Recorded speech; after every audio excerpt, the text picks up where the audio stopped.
Revisi Undang-Undang Tentara Nasional Indonesia yang tengah menjadi sorotan publik memang menimbulkan banyak kontroversi, terutama karena dianggap bisa mengancam demokrasi dan keseimbangan kekuasaan di Indonesia. Dalam pandangan saya, revisi ini memiliki dua sisi yang perlu dipertimbangkan dengan hati-hati. Di satu sisi, upaya untuk memperkuat peran TNI dalam menjaga stabilitas negara, khususnya dalam menghadapi ancaman keamanan yang semakin kompleks seperti terorisme atau gangguan dari luar negeri. Memang penting. TNI sebagai lembaga pertahanan negara memiliki peran krusial dalam menjaga kedaulatan negara. Revisi ini bisa dilihat sebagai langkah untuk memastikan TNI siap dalam menghadapi tantangan zaman yang semakin berkembang. Namun, di sisi lain, saya memahami kekhawatiran masyarakat yang merasa bahwa revisi ini bisa mengarah pada militerisasi kehidupan politik di Indonesia. Banyak yang khawatir bahwa dengan memperluas peran TNI dalam urusan domestik, misalnya dalam penanganan bencana atau pengawasan sosial, bisa menurunkan ruang bagi sipil untuk mengontrol dan mengawasi jalannya pemerintah. Hal ini dianggap bisa mengganggu prinsip-prinsip demokrasi yang telah lama dipegang teguh oleh masyarakat Indonesia pasca reformasi. Rakyat tentunya ingin memastikan bahwa hak-hak sipil mereka tetap dihormati, dan militer tidak akan campur tangan terlalu jauh dalam urusan politik.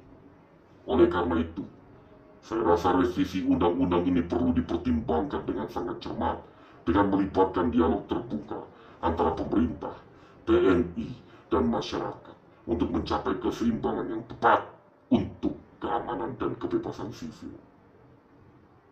Mengenai disfungsi TNI, saya rasa ini adalah salah satu poin yang paling kontroversial dalam konteks revisi Undang-Undang TNI. Disfungsi TNI yang pada masa Orde Baru memberikan peran ganda bagi militer, baik dalam bidang pertahanan maupun dalam aspek politik dan sosial.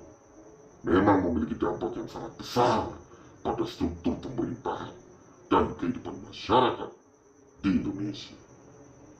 Pada masa Orde Baru, disfungsi TNI menciptakan hubungan yang sangat erat antara militer dan politik yang pada akhirnya mengurangi peran sipil dalam pengambilan keputusan penting negara.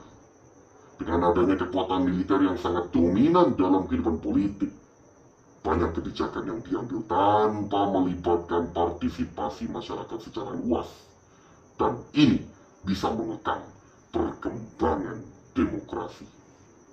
Revisi Undang-Undang TNI yang berpotensi memberikan peran lebih besar bagi militer dalam urusan domestik dapat diartikan sebagai upaya untuk menghidupkan kembali disfungsi TNI, meskipun dengan alasan dan cara yang berbeda. Di satu sisi kita bisa memahami perlunya TNI untuk terlibat dalam banyak tugas non-militer seperti penanggulangan bencana, pengawasan ketertiban, atau pemberantasan terorisme.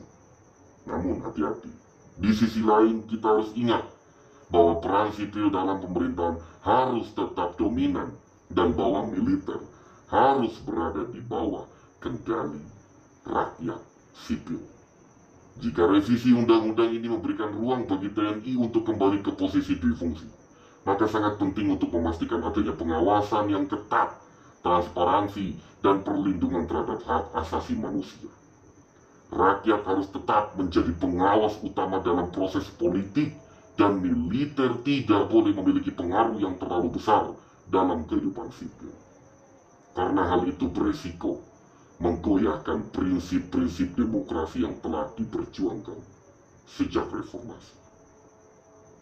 Secara pribadi, saya percaya bahwa TNI harus fokus pada peran utamanya dalam pertahanan negara, dan segala upaya untuk menghindari keterlibatan militer dalam politik harus tetap dijaga dengan hati-hati.